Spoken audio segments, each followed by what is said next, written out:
I ćao svima, ja sam Jelena, dobrodošli na nazvani kanal. U današnjoj epizodi, šalim se, u današnjem videu za vas imam predloge kako to možete kombinovati kaki pantalone. Ja ih imam nekoliko modela, od nekih ženstvenih dok nekih sa džepovima malo edgy, ali pronašla sam neke slike na Instagramu i pokušala da rekreiram te outfite jer sam onako veliki fan i fanatik što se tiče kaki pantalona. Mislim da idu u sve, da su vrlo elegantne, da su vrlo onako estetične, da kažem, odnosno da nekako idu uz sve živo i da su odraz elegancije i neke svedenosti. Da svaki outfit čine klasičnim, da kažem, i svedenim i za sva vremena. Tako da ako vas u nešto mogu da vam preporučujem da investirate, to je definitivno u par kaki pantalona. Tako da ne dužim previše, pogledajte kako to sve izgledalo.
Vidjeli ste moje predloge, pišite mi da li vi volite da tražite inspiraciju na Instagramu, da li vi uživate u tome da kada pronađete neki outfit koji vam se sviđa da pokušate da ga rekreirate, naravno za mnogo pristupačnu cenu. Svi outfiti koje sam snimila, sva garderoba je uglavnom iz, ne znam, H&M-a ili thriftovana ili šta znam, odnosno second hand shopovi, tako da ništa od toga nije nešto skupo, ništa od toga nije nešto šta svaka normalna osoba kao može sebi da priušti, znači sve je vrlo u principu povoljno. Ništa nije neki kao high-end brand, ništa nije neka ne znam ja kakva investicija, tako da mislim da sam donekle sve ove outfite verno dočarala, neke stvari koje mi se nisu svidele nisam bacala u video, neke stvari koje sam sama dodala, neki outfiti možda nisu imali kaiš ili su imali kaiš u drugoj boji, ja sam smatrala da mi neki bolji ide, tako da to je prosto na vama, ne morate bukvalno svaki outfit iskopirati od glave do pete koji vam se svidi na internetu, prosto možete gledati da ga uskladite sa svojim garderoberom i sa svojim stilom i da prosto probate da iz svega toga izvučete iz sebe, odnosno da ne bude da ste samo prekopirali nečiji outfit, odnosno da prosto unesete te neke akcente i nešto što ste baš vi. Tako da to je da kažem, cela zamisao moja, po mom mišljenju, mode i nalaženje inspiracije na internetu kod različitih influencera, blogera i tako dalje je upravo ta da fashion trendove, dizajnerske brendove, high street brendove, high-end brendove,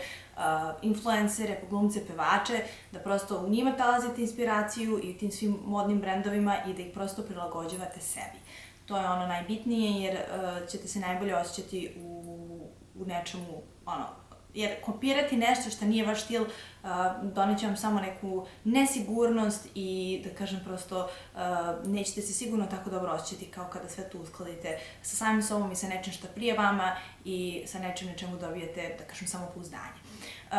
Ukoliko vam se sviđa ovaj video, lajkujte ga, ostavite mi komentar ukoliko biste voljeli da snimam nešto slično i šta ako zanimaju neki predlozi, kako da se nešto možda rekreira, kako da se obuče za neku specijalnu priliku ili šta god prosto da vas zanima da biste voljeli da vidite. Ja ću da probam da snimim, da vam ispunim želju i da probam da snimim šta god budete želeli. To je to od ovog videa, a ja vas pozdravljam do sledeće nedelje. Ćao!